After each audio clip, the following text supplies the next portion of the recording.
Hello साथी, फिर से एक और जानकारी लेके आ गए हैं। आप लोग कैसे हैं? उम्मीद है कि आप लोग स्वस्थ होंगे। सीता एक ऐसा चरित्र जिसे सभी को ज्ञान मिलता है। सीता माता के चरित्र का वर्णन सभी वेदों में बहुत सुंदर शब्दों में किया गया है। वाल्मीकि रामायण में भी देवी सीता को शक्ति स्वरूपा, ममतामयी, राक्षस नाशिनी, पतिव्रता आदि कई गुणों से सज्जित बताया गया है। सीता मैया को जानकी भी कहा जाता है। उनके पिता का नाम जनक था और सीता जनक की गोद ली हुई पुत्री थी। सीता मिथिला के राजा को यज्ञ के लिए खेत जोतते हुए धरती मैया से प्रकट होती हुई प्राप्त हुई थी, इसलिए इनका एक नाम भूमिजा भी है। राजा जनक की कोई संतान नहीं थी। उन्होंने और पत्नी सुनैना ने सीता को गोद लिया और अपनी बेटी के रूप में पाला। बाद में इन्हीं सीता का विवाह भगवान राम से हुआ। फाल्गुन माह शुक्ल पक्ष की नवमी को सीता जी का जन्म हुआ था। अतः इस दिन को सीता नवमी अथवा सीता जयंती, जानकी जयंती के रूप में मनाया जाता है। नेपाल में इस दिन को बहुत उत्साह से मनाते हैं। वर्तमान में मिथिला नेपाल का हिस्सा है और रानी सीता मिथिला की राजकुमारी थी, जिन्हें राजा जनक और रानी सुनैना ने सीता को गोद लिया था। वास्तव में सीता भूमिजा कहलाई, क्योंकि राजा जनक ने उन्हें भूमि से प्राप्त किया था। इस संदर्भ में बहुत ही रोचक कथा कही जाती है। सीता मैया, जो कि मिथिला नरेश जनक की पुत्री कही जाती हैं, वाल्मीकि रामायण के अनुसार जब राजा जनक ने धरती को जोता था, तब निर्मित हुई क्यारी में उन्हें एक छोटी सी कन्या मिली थी। तभी राजा जनक ने इन्हें धरती माता की पुत्री के रूप में अपना लिया था। यह भी कहा जाता है, जब राजा जनक ने यज्ञ कार्य हेतु धरती को जोता, तब धरती में एक गहरी दरार उत्पन्न हुई। उस दरार से एक सोने की डलिया में मिट्टी में लिपटी हुई सुंदर छवि वाली कन्या प्राप्त हुई। राजा जनक की कोई संतान नहीं थी, इसलिए इस छोटी सी कन्या को जैसे ही उन्होंने अपने हाथों में लिया, उन्हें पिता प्रेम की अनुभूति हुई और उन्होंने उस कन्या को सीता नाम दिया और उसे अपनी बेटी के रूप में सम्मान दिया। राजा जनक मिथिला के राजा थे। जनक उनके पूर्वजों द्वारा दी गई उपाधि थी। उनका असली नाम सीराध्वज था एवं उनकी पत्नी का नाम महारानी सुनैना था।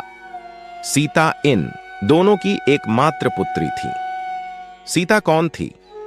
कई मतों के अनुसार सीता के जन्म के विषय में एक कथा कही जाती है, जिसमें स्पष्ट किया गया है कि सीता कौन थी और वो क्यों रावण की मृत्यु का कारण बनी। असल में सीता रावण और मंदोदरी की बेटी थी। इसके पीछे बहुत बड़ा कारण थी वेदवती। सीता वेदवती का पुनर्जन्म जन्म थी। वेदवती एक बहुत सुंदर सुशील धार्मिक कन्या थी, जो कि भगवान विष्णु की उपासक थी और उन्हीं से विवाह करना चाहती थी। अपनी इच्छा की पूर्ति के लिए वेदवती ने कठिन तपस्या की। उसने सांसारिक जीवन छोड़ स्वयं को तपस्या में लीन कर दिया था। वेदवती उपवन में कुटिया बनाकर रहने लगी। एक दिन वेदवती उपवन में तपस्या कर रही थी। तभी रावण वहां से निकला और वेदवती के स्वरूप को देख उस पर मोहित हो गया और उसने वेदवती के साथ दुर्व्यवहार करना चाहा, जिस कारण वेदवती ने हवन कुंड में कूदकर आत्मदाह कर लिया और वेदवती ने ही मरने से पूर्व रावण को श्राप दिया कि वो खुद रावण की पुत्री के रूप में जन्म लेगी और रावण की मृत्यु का कारण बनेगी।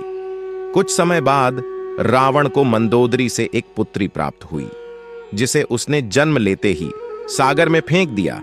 सागर में डूबती वह कन्या सागर की देवी वरुणी को मिली और वरुणी ने उसे धरती की देवी पृथ्वी को सौंप दिया और देवी पृथ्वी ने उस कन्या को राजा जनक और माता सुनैना को सौंप दिया, जिसके बाद वह कन्या सीता के रूप में जानी गई। और बाद में इसी सीता के अपहरण के कारण भगवान राम ने रावण का वध व लंका का दहन किया। यदि माता सीता के जन्म की बात करें तो एक और प्रचलित कथा है जिस पर शायद ही यकीन हो। दरअसल रामायण के अनुसार रावण ने कहा था कि यदि उसके हृदय में अपनी पुत्री से विवाह की इच्छा उत्पन्न हो तो उसकी पुत्री ही उसकी मृत्यु का कारण बने। इसी बात को सही साबित करने के लिए एक बार गृत्समद नाम के ऋषि देवी लक्ष्मी को पुत्री रूप में पाने के लिए हर दिन मंत्रोच्चार के साथ कुश के अग्रभाग से एक कलश में दूध की बूंदें डालते थे। एक दिन जब ऋषि आश्रम में मौजूद नहीं थे, तब रावण वहां आया और वहां मौजूद ऋषियों को मारकर उनका रक्त कलश में भर लिया। इस कलश को रावण ने अपने महल में छिपा दिया। उस समय रावण की पत्नी मंदोदरी उस कलश को लेकर बहुत उत्सुक थी।